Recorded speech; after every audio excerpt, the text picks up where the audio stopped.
this mashup of the Lerman and Clayton film, we will analyze the differences between the chemistry of Nick and Jordan, how the party guests are portrayed, and how Gatsby is gossiped about. We will discuss how each of these differences contribute to the director's goal of each film and how each film relates to its respective audience. Other things to pay attention to in the mashup include the differences of setting, music, costumes, and cinematography.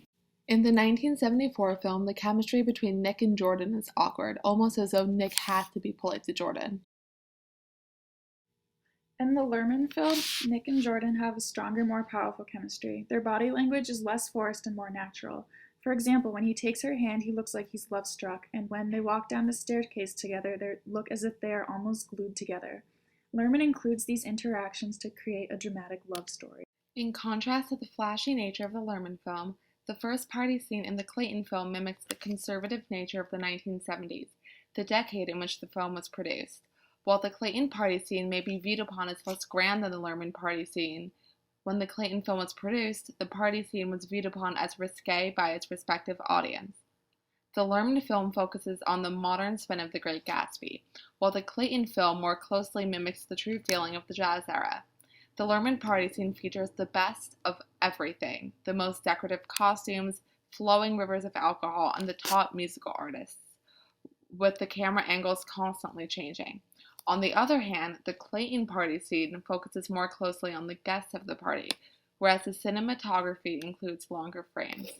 One mystery in the first party scene is the guests describing Gatsby, which both films produce in a different angle. Who is this Gatsby? When I was here last, I tore my gown on a chair and he asked my name. Who's he? Gatsby, of course. Inside of a week, I got a package from Quarrier's with a new evening gown. He was a German spy during the war. Teddy Barton, Nick Carraway. There's something funny about a fellow who'll do a thing like that. He doesn't want any trouble with anybody. Who? Gatsby. A German spy? No. He's the Kaiser's assassin. Somebody told me they thought he killed a man once. Killed a man? I heard that he was connected with the government during the war, in a high way. A spy, I heard. I heard he was in oil from a man who knew all about him, grew up with him in Texas. I knew somebody who grew up with him in St. Paul. I heard he killed a man once. It's true. Kills for fun, free of charge. He's certainly richer than God. Sometimes when he doesn't know anyone's looking at him, you can see it in his eyes. Those rare smiles that you may come across 4 or 5 times in life. It seemed to understand you and believe in you just as you would like to be understood. In both films, the guests say that Gatsby killed a man and that he's a spy. A difference in the Clayton film is that Gatsby is shown as admirable. In the Clayton film, the gossiping party guests are sitting at the dinner table. However, the Lerman film creates more intrigue about Gatsby because this scene has more action.